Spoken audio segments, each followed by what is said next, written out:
Hello students, आज की online class का हमारा टॉपिक है फैट मैप।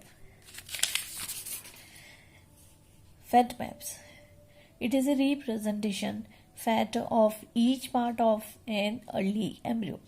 ठीक है, ये chart showing the fat of each part of an early embryo. तो फैट मैप जो है अर्ली एम्ब्रियो के हर एक पार्ट को बताने वाला चार्ट है। ठीक है, नाउ पढ़ते हैं हम construction of fate map. Fate map को दो तरीके से बनाया जा सकता है, construction of fate map by natural marking और construction of fate map by artificial marking. सबसे पहले पढ़ेंगे हम construction of fate map by natural marking. Natural marking means यानी कि पहले से ही एग के अंदर या एम्ब्रियो के अंदर नेचुरल फॉर्म के अंदर मार्किंग्स अवेलेबल है। The cytoplasm of the fertilized egg of some animal Ciona Styela have the natural colour difference. ठीक है, on the basis of the pigmentation the four region may be distinguish in egg cytoplasm. ठीक है, अब four reason कौन कौन से हैं? ये हैं upper hemisphere of light protoplasm, a cricentric posterior-ventral region of yellow color, a cricentric anterior-dorsal region of gray color, and vegetation area of dark gray colors. Now, according to this, upper clean light protoplasm, it is a presumptive epidermal ectoderm. Yellow crescent is a presumptive mesoderm. Gray crescent is a presumptive natural ectoderm and notochord. Dark gray yolky, it is a presumptive endoderm. ठीक है, दूसरा method है by the artificial marking. अब artificial marking के scientist जो थे वो थे वेथर वोग्ट। 1925 में उन्होंने अपनी इस मेथड को दिया था। और आर्टिफिशियल मार्किंग कई तरीके से होती है। फर्स्ट पढ़ते हैं हम इसमें वाइटल स्टेनिंग मेथड। अब वाइटल स्टेनिंग मेथड में क्या किया जाता है, वाइटल स्टेन्स के काम में लेते हैं जिसमें या तो अगार का पीस लेते हैं या फिर सैलोफेन को स्टेन कैरियर के रूप में काम में लिया जाता है। वाइटल स्टेन कौन कौन से हैं जो काम में लेते हैं? Nile blue sulphate, neutral red, Janus green and Bismarck brown. ठीक है, अब पहले क्या किया जाता है, अगार का पीस लेते हैं, उसे वाइटल स्टेन से स्टेन करते हैं। ठीक है, अब ब्लास्टुला पे जो भी हमारा सिलेक्टेड एरिया उस पे उसको सेट करते हैं। ठीक है, नाउ अब क्या होगा, the stain diffuse into the blastomere. तो ब्लास्टोमेयर में वो डिफ्यूज हो जाता है and retain their distinctive coloration for the several days. ठीक है, effective marker for morphogenic behaviour. ठीक है, जिन्हें हम देख सकते हैं आगे चल के, जब उनका मार्फोजेनेटिक बिहेवियर या मूवमेंट होता है तब उन्हें देख सकते हैं। Possible to follow the movement of gastrulation. ठीक है, यहाँ पे हम देख सकते हैं कि ये एक एग है और इस पे अगार के साथ काम में लेकर यहाँ पे स्टेन को लगाया गया है। ठीक है, इसे हम और क्लियरली देखना चाहें तो हम इस डायग्राम में देख सकते हैं, जहाँ पे क्या किया गया है, अगार की पीस को लिया और उन्हें डाई के साथ कलर किया और इन अगार चिप्स को एम्ब्रियो पे सेट कर दिया। ठीक है, जैसे जैसे टाइम बीतता है एम्ब्रियो इन स्टेन को ले लेता है। ठीक है, अब टाइम के साथ ये मूवमेंट जब करती हैं सेल्स, ब्लास्टोमेयर जब मूव करती है तो इन फ्यूचर वो एम्ब्रियो में जहाँ जहाँ जिस जिस पार्ट का फॉर्मेशन करती है हम इस तरीके से एक फैट मैप तैयार कर सकते हैं। ठीक है, तो आप देख सकते हैं कि जहाँ जहाँ स्टेन्स को लगाएगा, यहाँ की ब्लास्टोमेम्ब्रेन स्टेन्स को लिया, और ये समय के साथ जब आगे इनमें डेवलपमेंट हुआ या मूवमेंट हुआ तो एम्ब्रियो के इंडियन पार्ट्स को इसने बनाया। ठीक है। दूसरा मेथड है कार्बन पार्टिकल मार्किंग। साइंटिस्ट थे स्प्रैट, 1946 में काम किया। इन्होंने कार्बन के टिनी पार्टिकल्स को काम में लिया और एम्ब्रियो की सरफेस पे लगाया। ये कार्बन पार्टिकल्स ने ये सरफेस पे स्टिक हो गए। Now follow the movement of the cells and draw the fat map. ठीक है। तो अब जैसे जैसे ये सेल्स मूव करेंगी, हम ये कार्बन पार्टिकल्स उसके साथ मूव करेंगे और इसको आप फॉलो करके फैट मैप को तैयार कर सकते हैं। रिसेंटली ये मार्कर पार्टिकल्स जो हैं उनको इंजेक्ट भी कर दिया जाता है, पर्टिकुलर रीजन पे इंजेक्ट कर दिया जाता है। ठीक है। बलार्ड साइंटिस्ट थे, इनने 1981 में काम किया, tracking the movement of cell within teleost blastoderm during gastrulation. ठीक है। नेक्स्ट मेथड है वो है रेडियो लेबलिंग मेथड। ये रीसेंट टेक्निक है जहाँ ट्रीटेड थाइमिडीन मार्कर को काम में लिया जाता है। इन्हें ऐसे एग्स पे अप्लाई किया जाता है जिनमें योग का अमाउंट बहुत ज़्यादा होता है। तो एम्ब्रियो फर्स्ट जो डोनर सेल्स हैं, एम्ब्रियो की जो डोनर सेल्स हैं, the first labelled with the suitable radio active metabolites. ठीक है। अब इसके एक पार्ट को एक्साइट किया जाता है।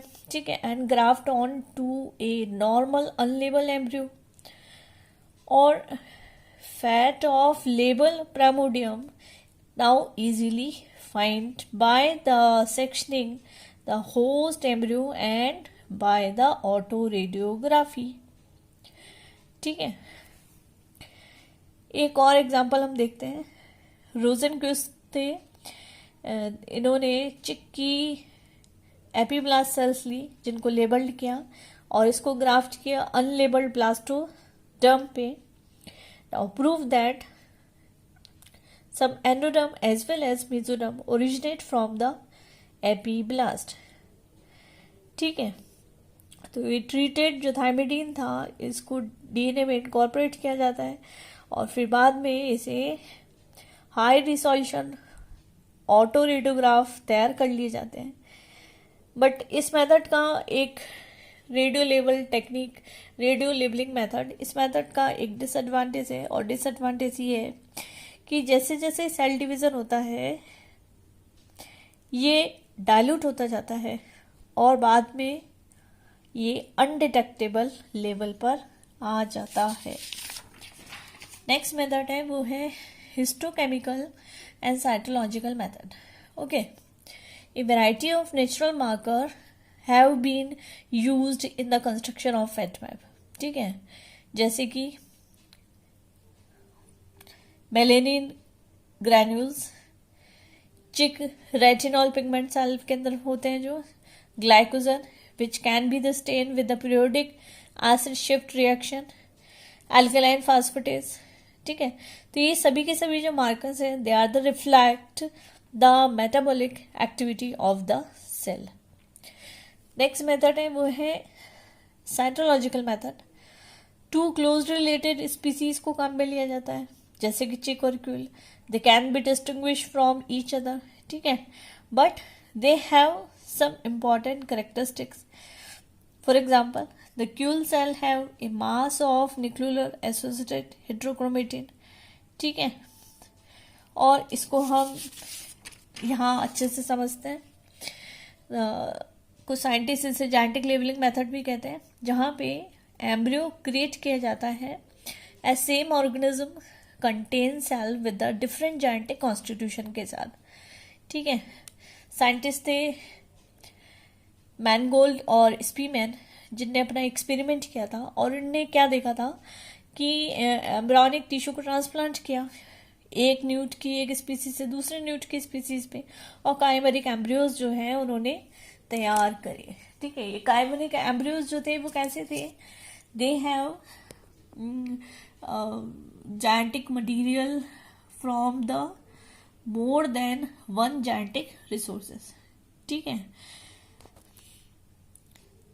एक और इसका बेस्ट एग्जांपल है जो हम आगे देखेंगे, chimeric embryo by the grafting Kiul cell inside a chick embryo. ठीक है, अब चिक और क्यूल जो है वो दोनों सिमिलर मैनर के अंदर डेवलप होते हैं. ठीक है, डेवलपमेंट उनका सिमिलर तरीके से होता है.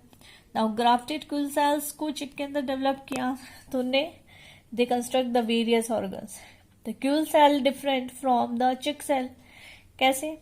The quail cell, the nucleus condense DNA constructed around the nucleoli. ठीक है, cell migration taken by neural crest cell. Okay, the pigmented cell of chick, they originate in the neural crest. Now the small region of neural crest cell from pigmented area is transplanted into unpigmented area. The migrating pigmented cells, they are enter into the epidermis and later enter into feather. ठीक है,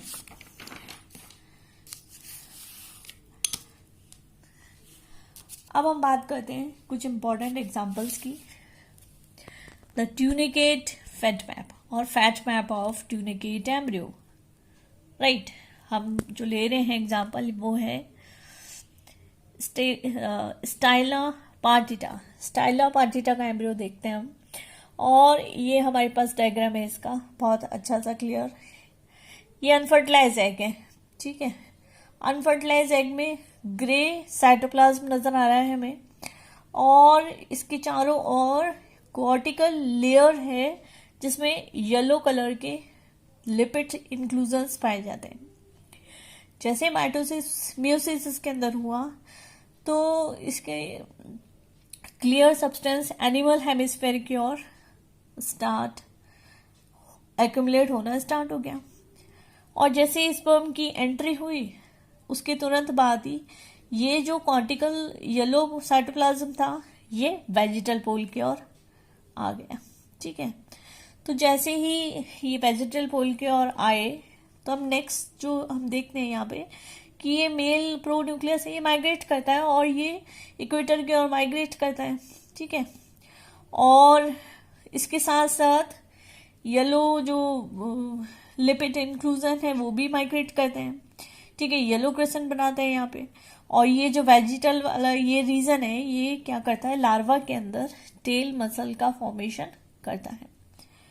ठीक है, now movement depends on the microtubule.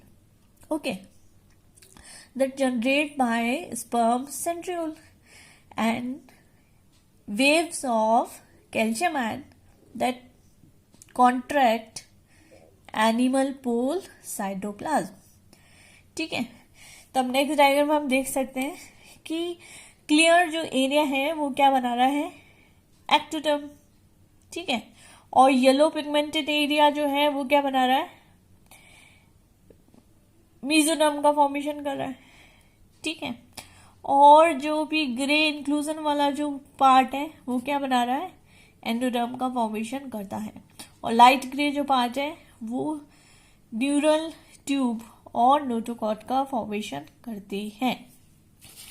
Next है जो हमें पढ़ना है वो है एम्फियोक्सिस के एग का फैट मैप. ये हम देख सकते हैं, ये एम्फियोक्सिस के एग का फैट मैप है. अब यहाँ हमें क्लियर दिखेगा कि जो ब्लास्टोडर्म है ये सिंगल लेयर्ड है. This is one single layered blastoderm है जिसने ब्लास्टोसील को घेर रखा है, और इसकी वेजिटल पोल की सेल जो है इस ब्लास्टोसील का ये फ्लोर बना रही है, और जो ये आगे चल के फ्यूचर एंडोडर्म का फॉर्मेशन करती है. ठीक है, ये फ्यूचर एंडोडर्म का फॉर्मेशन करती है. ठीक है, और एनिमल पोल की साइड की जो सेल्स हैं वो इसका क्या बना रही है, रूफ का फॉर्मेशन कर रही है. ठीक है, और ये आगे चल के एपिब्लास्ट की सेल्स जो है ये क्या बनाएगी, ये एक्टोडर्म बनाएगी, दिस वन, और कॉर्डा मेसोडर्म का फॉर्मेशन करेगी. तो इसके अंदर दो तरह के रीजन्स डेवलप हो जाते हैं, एक होता है डॉर्सल क्रेसेंट रीजन और दूसरा होता है वेंट्रल क्रेसेंट रीजन. जो डॉर्सल क्रेसेंट रीजन होता है ये प्रिजम्पटिव नोटोकॉड और न्यूरल सेल्स का फॉर्मेशन करता है, और जो वेंट्रल क्रेसेंट है ये प्रिजम्पटिव मेसोडर्म का फॉर्मेशन ये करती है. नेक्स्ट हम पढ़ेंगे